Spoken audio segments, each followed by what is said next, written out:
Well, to discuss the issue of the American drone warfare, we're now joined live by Ruben Patter. He's the creator of the so-called Drone Survival Guide. Thanks for joining us. What exactly moved you to make this survival guide? Well, I think when you see the amount of drones that have been used, and domestically, but also abroad, military, but also for civilian use, I think it's taken a flight in the last few years. And the idea that maybe in the near future our skies will be full of them. I mean, they can have peaceful purposes or non-peaceful, but I mean, if this is the case, and the FAA estimated that in 2020 already 30,000 drones would be over US soil, I think we should learn to, what they look like and what they're capable of. Just for our audience's sake, I want to explain that it literally looks like a dictionary. There's dozens of drones, pictures of them, and you basically point out which ones are specifically dangerous, which ones you can kind of ignore. Do you actually expect it to help those in the regions of Yemen and Pakistan where civilians are dying in great numbers from these drones?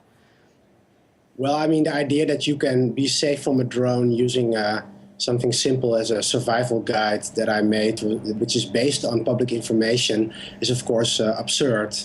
I mean, at first it's an art project to inform people, because I think the first step towards a better legislation and better oversight on the use of drones is creating awareness. But there are some things in the guide that are definitely, I think, helpful. So people that really know what kind of sensors a lot of these drones use and how they work, that they cannot fly under certain conditions, how their cameras operate. And I mean, but the idea that this will keep you safe from drones is not the goal of the guide. So it's about awareness. Earlier this year, leading human rights groups published reports revealing the much higher number of civilian casualties than the U.S. officially admits. Do you think there's a real chance that your survival guide could affect legislation and policy?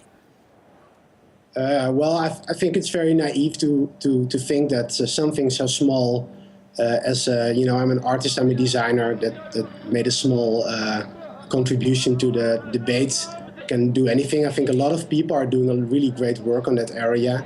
There are some really interesting websites where they are monitoring all the strikes, all the civilian casualties. I think in the end that has much more effect. But I think generally you see, especially in the US, there's a lot more discussion and there's a lot more critique, even from Congress. So I hope that, that with a lot of technology, you see this, that in the beginning people don't really know how to respond to it. And I think now, I hope that we can go into a direction where critique is possible and we can work together into better legislation and oversight. Well, we've certainly seen watchdogs develop over time for nuclear and chemical weapons. Perhaps we could see the same thing in the future for unmanned systems. Do you have any hopes in that? Well, yeah, I mean, like personally, I'm against any kind of violence against people. So, if it's manned or unmanned, I'm against that.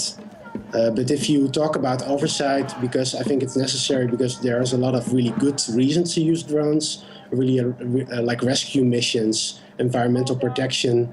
I think it's the idea that drones are bad. I think we should avoid this.